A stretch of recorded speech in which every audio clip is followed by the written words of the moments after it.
Regarding Men, Episode 30. Molly Cyrus Saves the World. Well, hello everyone. Good to see you again. I was absent last week because of illness and not because of lack of interest in discussing the issue of male circumcision, as I think some people thought. I was very interested actually in that topic and would have enjoyed being part of it because it's a very important subject. But I couldn't speak at all. So Tom and Paul made the decision to go ahead and do it. And so maybe we'll have opportunity to discuss that again at some point in the not too distant future. Anyway, but here we are again, and I'm Jazz Domingo, obviously, and I'm with Tom Golden of Men Are Good and Paul Elam of A Voice for Men and an Ear for Men. And today we're discussing an article that's been making the rounds. Some of my friends on email have sent it to me. It's one of my friends suggested that it made a good companion piece to the article by Susanna Danuta Walters from the Washington Post some time ago now. I think was it as far ago as 2017, called "Why Can't We Hate Men?" which was simply pure, unhinged man hatred expressing itself in the elite pages of the Washington Post, saying that men were responsible for all that is bad in the world. And now we have another article called, well, it's a very long title, Miley Cyrus's split with Liam Hemsworth isn't just celebrity gossip, it's a blow to the patriarchy. And the subtitle, Women Like Cyrus are speaking out about sexuality in ways that put the power and responsibility back into their own hands. The article claims, on the basis of absolutely no evidence or argument, believing, I guess, that such things are really not necessary anymore when your point is that men are bad. The article claims that a number of disparate, unrelated events, including a number of celebrity tweets or comments, the shootings in Dayton and El Paso, as well as the suicide of Jeffrey Epstein, somehow show that heterosexuality is on the verge of collapse, whatever that would mean. That women en masse, I don't know if this is wishful thinking on the part of the writers, on the part of the writer, I suspect it is wishful thinking, that she's projecting her own lesbian sensibility onto all women. Heterosexuality is about to collapse. It's having a kind of nervous breakdown. Women en masse are recognizing that they don't need heterosexuality, and they are about to all leave it. To leave behind their dependence on men. They're recognizing that heterosexuality is at the source of their global oppression, as she says at one point. So the writer is a woman named PhD, named Marcy Bianco. She's associated with Stanford University. She's writing for a publication called NBC Think, which publishes opinion pieces. She shows a very sad inability to make any kind of coherent argument whatsoever, but she does certainly insist over and over again that the death of heterosexuality is at hand. So there it is. And she says things like, really measured, nuanced, thoughtful things such as men continue to harass, rape, and kill girls and women. That's, the story of men. Forget about the fact that men can continue to power our world civilization, that men continue to sacrifice themselves for women and children in all sorts of ways, that men invented civilization and created an invisible army to keep it working for the benefit of women. She doesn't acknowledge any of that. Somehow the fact that two very privileged celebrity women have made anodyne statements about how they're exploring their sexuality in ways that are not strictly falling within the parameters of heterosexuality. She sees this as some kind of wake-up call for all women, and as signaling that, you know, all men had better realize that their days in the limelight, their days of exercising oppressive power over women are at an end.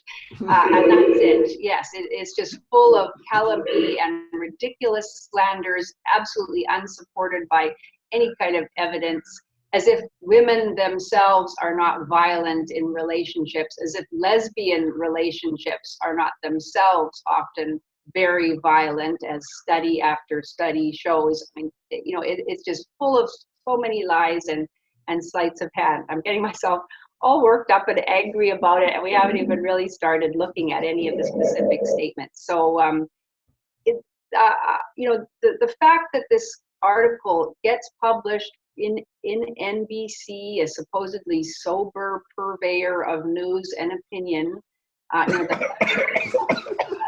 yeah, well, exactly. Yes. Ooh. Along with the Washington Post, the fact that this woman is a PhD, like Susanna Walters, presumably with a very heavy ladling of feminist indoctrination in her schooling, it's dismaying, and it signals to me that we're entering even a new phase of even more bald and, you know, more overt and ugly man blaming and man hatred in the wider mainstream media. You know, one of the things that occurred to me in reading this was, in fact, that there's not a lot of this that is new. If you look at a lot of the more radical second wave feminist culture, with people like Andrea Dworkin, Kate Millett, and others, you see this notion that heterosexual sex is oppressive to women, that it is in fact rape, that the idea was asserted that women cannot meaningfully, in a patriarchy, cannot meaningfully consent to sex, therefore all sex is rape. The RadFem Hub of a few years back brought that notion again, breathed life back into it with the term PIV, or penis and vagina sex is all rape, that women just can't give consent. And, you know, it's really funny to me that they made it a point, they put it between hyphens in the article, that this was not only about freedom, but responsibility. And I searched in vain for a word of responsibility in that entire article. What I found was more man-blaming, more second-wave feminism rehashed. And I'm sure with the decline of heterosexuality in our culture, that the sales of heterosexual pornographic material are going to decrease rapidly, and the porn market's going to end because nobody's interested in heterosexual sex anymore. Maybe not with women like this. Another thing to point out is that part of this article focused around the relationship of Miley Cyrus in breaking up with her husband, as though that were somehow a blow against the patriarchy. I mean, the promise of the article was not fulfilled. There wasn't even really an attempt that I could find in the article to explain why Miley Cyrus divorcing her husband and being with a woman, or opening up more about her gender identity, was somehow a strike against the patriarchy. What I found fascinating was they quoted Miley Cyrus as saying that she married her husband because she felt like he was the one person that had her back. And Yes. I'll bet you the farm that was absolutely true, that he was the one person who had her back. And I also note that Cyrus did not say, I had his back, or a word about what she brought to the marriage. It was, he had my back, and then I no longer need him, so he's disposable. The absolute self-aggrandizement and all that behavior, and the whole angle of this article, to me, is just, it's an expose on feminist mentality. It really is. It's all about me, selfish, and even to the point of, I'm going to turn my personal life choices, I'm going to politicize them and describe them as some political victory. It's almost like, okay, if I sleep with women, then that's a blow against the patriarchy. And if I dump my husband, that's a blow against the patriarchy. If I take up knitting, that's a blow against the patriarchy. Anything I do, any choice I make, anything that defines me as a person is somehow this grand political strategy, and we're going to win with this. It's like, hello, let me know when you get tired of being 4. And she can get away with it because she's talking about patriarchy, which she never defines. And no feminist really has ever defined it, at least in my book. It's this mythical thing that you can say anything about. Oh, patriarchy is suffering because of such and such, but you don't know what the hell patriarchy is. I mean, this woman, this article was so infuriating. She'd say things in it that were just so incredible. Like, here's a quote. Where men seem to never have to take responsibility for their actions, women always must take responsibility for not only their actions, but for the actions of men. I gotta ask, which ass did she pull that out? A big one. It's just like, it's so opposite. It's so completely on its head. This is Alice in Wonderland all over again. Pure projection. I mean, it indicates a disordered mind that is so completely out of touch with reality that, and it is, if this was someone's personal rantings, fine. She does write quite well, apart from the fact that none of her statements are true.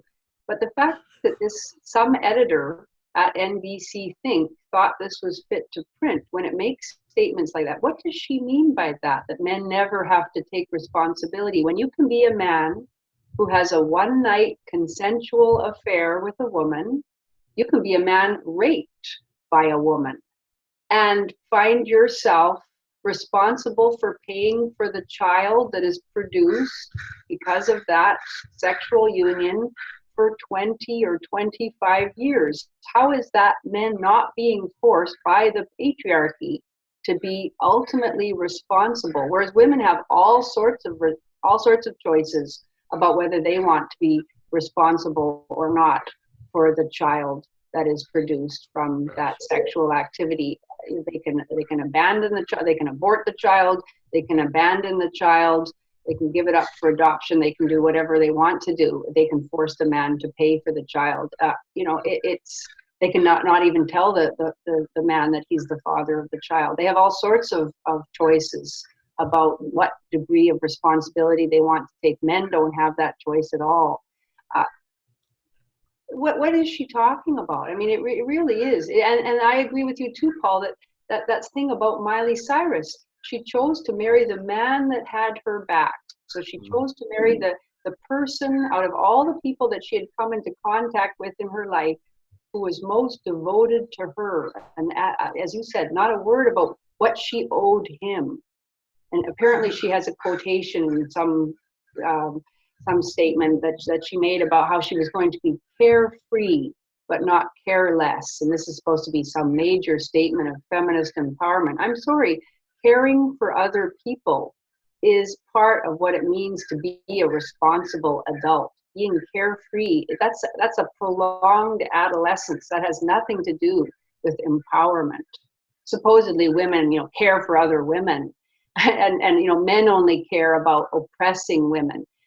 Her idea that patriarchy, that men need heterosexuality because it is how they exercise power over women. Right. She never defines that. She never proves it. Maybe it's about men caring for women. Maybe it's about men's emotional desire for and need of women. She never considers any of that, and the fact that men have labored throughout the centuries to create spaces where women and children could be safe. It really is quite incredible. Something else she mentioned in the article, brought up a point, was somehow asserting the idea that a woman's sexuality was separate and distinct from her choices in partnership. Mm-hmm. And you know what that told me? It said, that's like saying, okay, I know I'm a lesbian, but I can find a man to take care of me and express my sexual life in other ways and still use him. I'm drawing that parallel directly out of Cyrus's statement. This is almost, it seems like what she did. But think about that notion that the idea of my sexuality is separate and distinct from my choices in partnership in life or who I marry. What do we say when gay men get married as a cover? We criticize and condemn them for that. We tell them, it's like, what are you doing? Aren't you living a lie with somebody? And now what she's asserting in this article is that it's part of women's empowerment to live that lie. Mm-hmm. This is really just the ramblings of a child. And what I will bet, as I have with so many feminists, feminism to me is currently defined by a lack of fathering. I never met a devout feminist who had a good relationship with their father. And I know that there have been. I think a lot of those end up like Janice Fiamingo. There's a phase of feminism, and then they're seeing through it. And part of that, I think, comes out of fathering. But I would bet that of all these radical women, that their relationships with their fathers were garbage. For one reason or another, parental alienation, perhaps a bad father, or bad fathering, who knows? But this perpetual childhood that we're mislabeling as feminism was never better showcased than what I've seen in this article. Yeah, it sort of sums up, and it also it shows the hold that academic feminism, I think, ultimately has had on the wider culture. The old truth that what starts in academia, unfortunately, doesn't stay in academia. As you said, Paul, all of these ideas about heterosexuality as a social construct, yeah, right. Mm-hmm. It's successfully populated the earth for millions of years, but it's just a social construct. Women have been. Well, it's not fair to bring that up, Jane. Yeah, well, and that's what she says. She says it's not fair to bring that up. Here's a quote: "Patriarchy is at its most potent when oppression doesn't feel like oppression, or when it's packaged in terms of biology, religion, or basic social needs like security, comfort, acceptance, and success." So she's literally saying, don't be fooled, girls, by biology. You're still oppressed. Mm-hmm. Yeah. She's twisted it so that she can't be wrong. Right. She's never literally be wrong. Twisted it so she can't be wrong. Mm-hmm. Oppression, I love that. Oppression is at its most potent when it doesn't feel like oppression. Yeah. What kind of oppression doesn't feel like oppression? Maybe because it's not oppression. Maybe that's why it doesn't feel like oppression, because it's actually something that serves social needs and emotional needs, and that has benefited women for centuries. It's incredible. But these outrageous theories, some of them, honestly, sort of interesting and more complex than she's able to express them, have been developed by people like Adrienne Rich and Audre Lorde, some of the people she mentions, and of course Andrea Dworkin, who was unhinged but an interesting writer, and Sheila Jeffreys and all sorts of people. They were interesting theories articulated in the 1970s and 1980s, outlandish and wrong. But yes. They were there in academia. Now, unfortunately, they have taken hold in the wider culture, so they can actually be published as if they have some kind of general legitimacy in the wider culture. And yeah, it's really amazing. The other thing that's striking about the article, with this insistence on the personal as the political, every time a woman divorces her husband, it's somehow a blow against the patriarchy. Although, of course, any woman who is benefiting from social services of any kind, she is still exploiting men. She is exploiting men's hard-earned tax money, which has gone into creating the social safety net that makes it possible for her to make these kinds of choices and to consider herself an independent woman, unless, of course, she really is a hugely wealthy superstar like Miley Cyrus. But the average woman who benefits from the social structures that have been created to protect women is still exploiting men. She is not exercising her independence. I mean, it's such nonsense. But aside from that, if you look back, I mean, that's throughout history, but even back in the early 20th century, elite people have always experimented with their sexuality and considered it some kind of liberation. You know, you can go back to Vita Sackville West and her affair with Virginia Woolf, and the Bloomsbury group of artists and writers who imagined themselves subversives and so superior to, you know, the ordinary people who are living their humdrum lives. And that was all about being married, but experimenting outside of marriage with same-sex relationships and expressing themselves and expressing their avant-garde, you know, energies in this way. There's nothing new about this in any way. It's actually a sign of decadence, is what it is. To imagine that it has some kind of profound political import. It's the clear sign of a decadent culture. And to pretend that it's anything more is just self-delusion. And unfortunately, that sign of a decadent culture is also a sign of a culture on its way to collapse. Mm-hmm. Well, and I think too that it's a sign of a culture that is strong enough to provide safety for people doing dumb shit. Yeah. You know, I mean, it's like, and that's what's going to lead to the collapse. Yep. Is where, you know, we've got the resources to provide something where people can do what they want to do, and people are making some dumbass choices. You know, like this writer. Oh my gosh. Yeah. And we should never forget that modern feminism, the second wave as we know it, was generally started, you know, people like Betty Friedan was started by women who had spare time because of affluent husbands. And I mean, not to paint too cruel a picture of it, but we're talking about groups of women that were sitting around swimming pools, eating bonbons and having mint juleps, and decided let's have a revolution. Yes. And by the way, hubby will pay for it. And the corporations chipped in. Why? Why did those corporations chip in? Consumers. Yes, because they could sell more product. And look at what they delivered in the end, is that we have really, when you look at the promise of feminism, which was about freedom and being happy and adjusted and fulfilling your life, we have two generations of absolutely miserable women.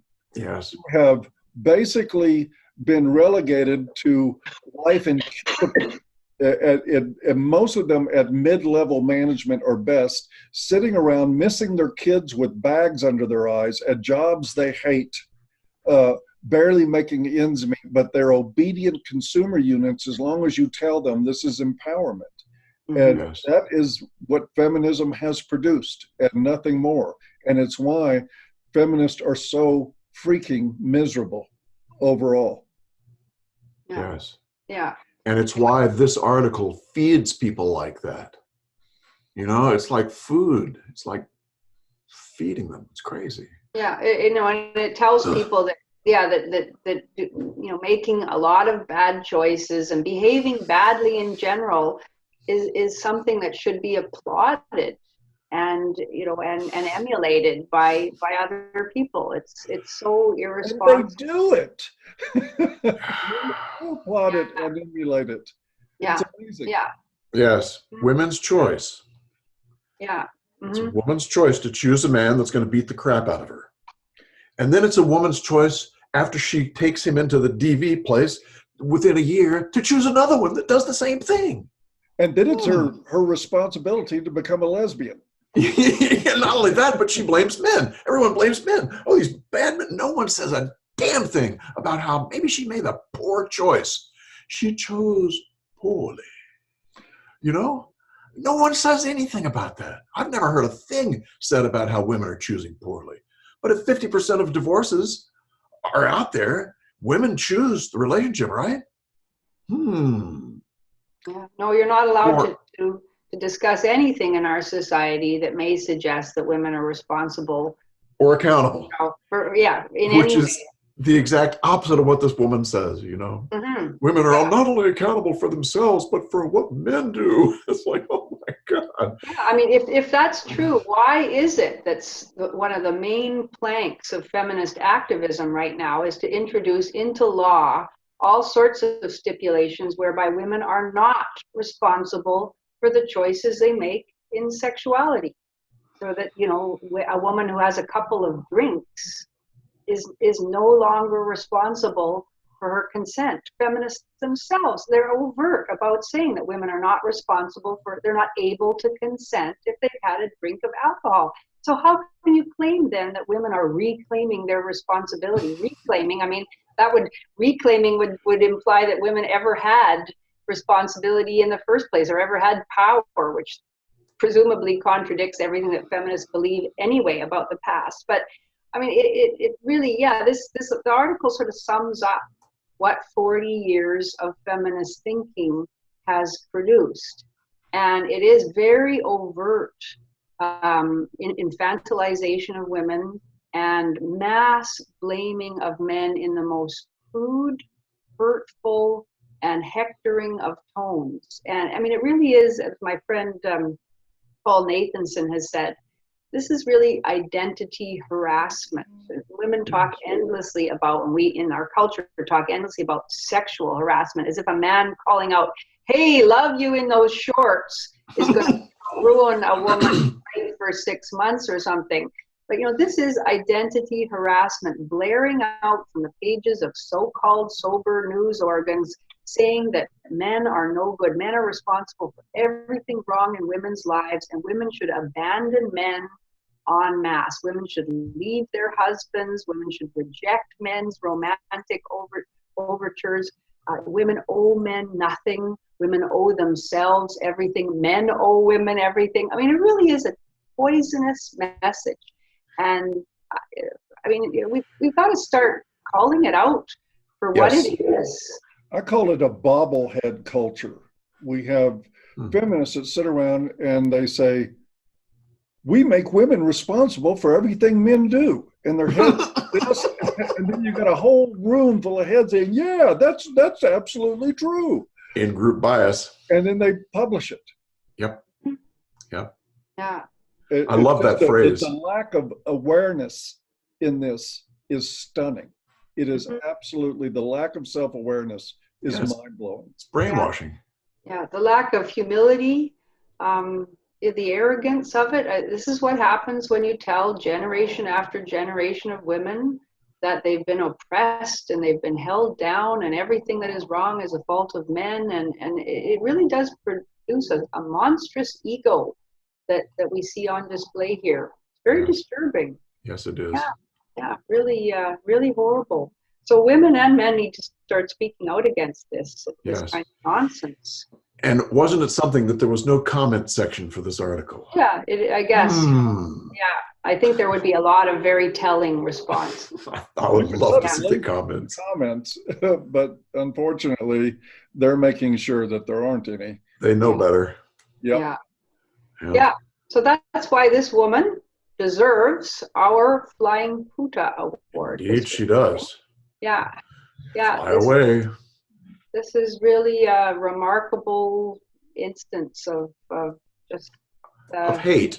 Can I take the liberty to name a Flying Puta runner-up? I agree.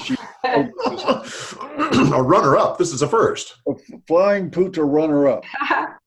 Men. Ooh.